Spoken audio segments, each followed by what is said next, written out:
January 1945.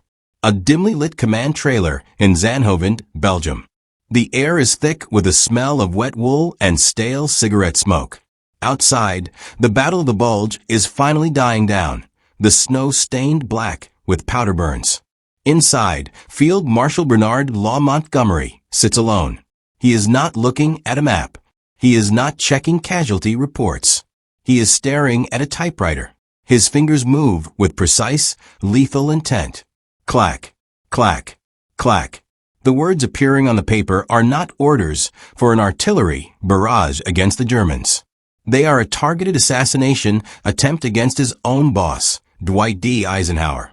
In this secret telegram, intended only for the eyes of the British High Command in London, Montgomery commits the ultimate sin of coalition warfare. He doesn't just criticize the American strategy. He attacks the American soldier. He calls the men bleeding in the Ardennes brave but useless. He describes the U.S. command structure as a complete shambles. Montgomery believes this telegram will be his ticket to supreme power. The moment he finally wrests control of the war from the Americans, he seals the envelope, confident that his political maneuvering is invisible. He is wrong. The telegram isn't just a complaint. It is a lit fuse that is about to blow the Allied alliance apart.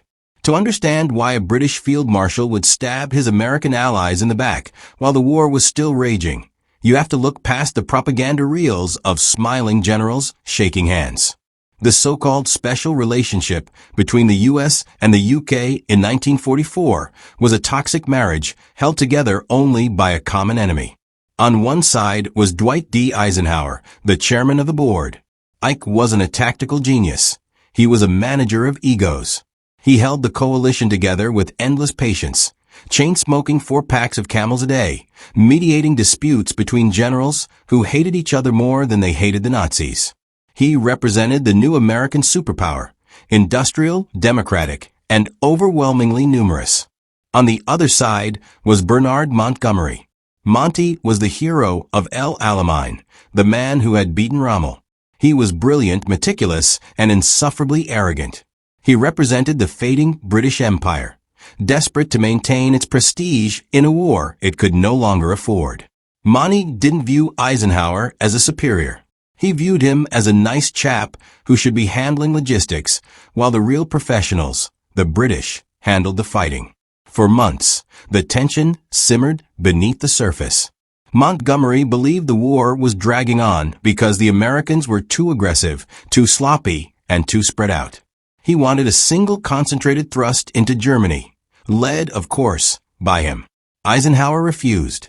The resentment built up in Montgomery like pressurized steam in a boiler, waiting for a crack in the system to escape. That crack opened in the frozen forests of the Ardennes in December 1944, when the Germans launched their massive surprise offensive. The Allied front shattered. American units were overrun, communications were cut, and panic spread through the rear echelons. To Montgomery, this catastrophe was not a tragedy. It was a vindication. From his headquarters in the north, Monty looked at the map with a smug sense of "I told you so." In his mind, the chaos in the American sector proved what he had been saying all along. The Americans were amateurs, undisciplined cowboys who had overextended themselves and were now paying a price. He genuinely believed the U.S. Army was on the verge of collapse, and that only a steady, professional British hand could save it. This was the savior complex in full effect. Montgomery didn't see himself as a partner helping a friend. He saw himself as a stern headmaster disciplining unruly schoolboys. He assumed that once he stepped in and tidied up the mess, the Americans would bow to his superior intellect and hand over control of the entire war effort. Blinded by his ego, Monty failed to see the one thing that mattered most, the resilience of the American GI. And that blindness was about to lead him into the biggest political minefield of the war. The crisis began with a necessary but dangerous decision. In December 1944, the German Panzer armies punched a deep hole into the Allied lines, severing General Omar Bradley's communications with his northern forces. Eisenhower made a purely tactical call, temporarily transferring command of the U.S. 1st and 9th Armies to Montgomery's 21st Army Group.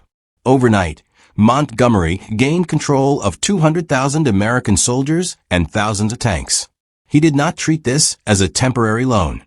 He treated it as a hostile takeover.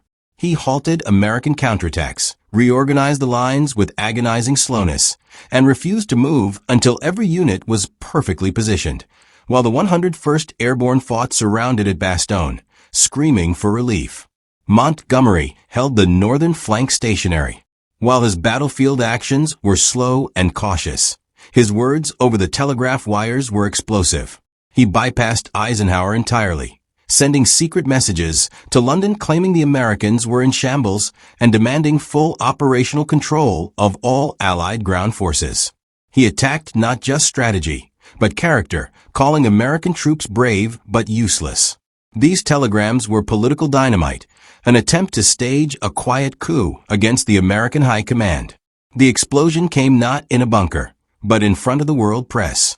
In January 1945, Montgomery held a press conference that became one of the most tone-deaf disasters in military history. He portrayed the Battle of the Bulge as a triumph of his own generalship, barely mentioning Bradley or Patton, and implying the Americans had been saved by British professionalism.